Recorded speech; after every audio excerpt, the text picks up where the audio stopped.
Good evening to you, friends. Greg and Liz here with you. So the WAFBI team starts us off. An LSU graduate student was in her apartment when three men dressed as police officers kicked her door in last month. They were acting as bounty hunters looking for someone who skipped out of court, but it turns out they were at the wrong apartment.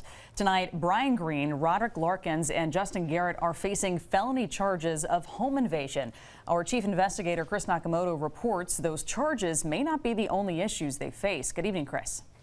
Good evening, Liz and Greg. Bounty hunters are also known as bond agents. They're regulated by the Department of Insurance. Tonight, we've learned all three received licenses less than 2 years ago. The state tells the I-Team it is aware of their felony arrests and their licenses could be in jeopardy. An LSU grad student was inside her apartment here in the 600 block of West McKinley when three men showed up demanding she open the door. That person had called 911.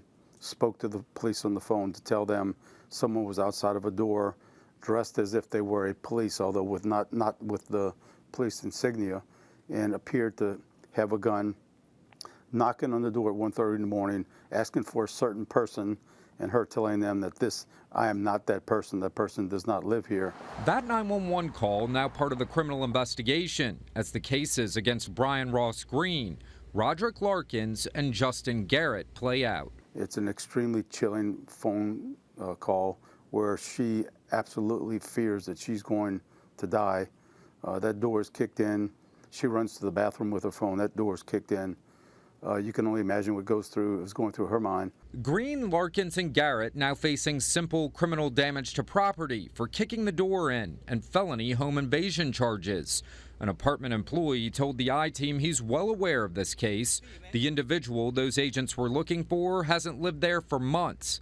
Prosecutors say the three individuals involved violated their own protocols. Most importantly, these people did not call law enforcement to let law enforcement, as police or sheriff, know that they were here as agents and they were going to enter a home to look for a surety on a bond. And in fact, they did kick in the door while the girl was on the phone with 911. In February of 2024, the WAFBI team exposed the loose regulations on bounty hunters. We go search the house and make sure he in here. Agents swarmed Joe Finer Kelly's Baton Rouge home, leaving her shaken. No, you disrespect. Surveillance video picked up this raid gone wrong. After surrounding the house, one of the agents, armed with a large gun, goes off the rails. You don't like Waddy, huh? You piece of. I was lost for words because I was like, who does this?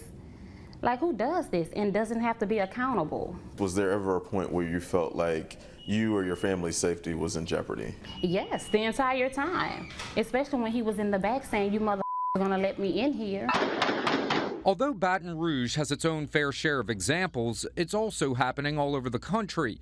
This Houston man was terrified when he says bounty hunters barged into his home and shot up the place. You can see the bullet holes left behind in what he calls an unhinged attack.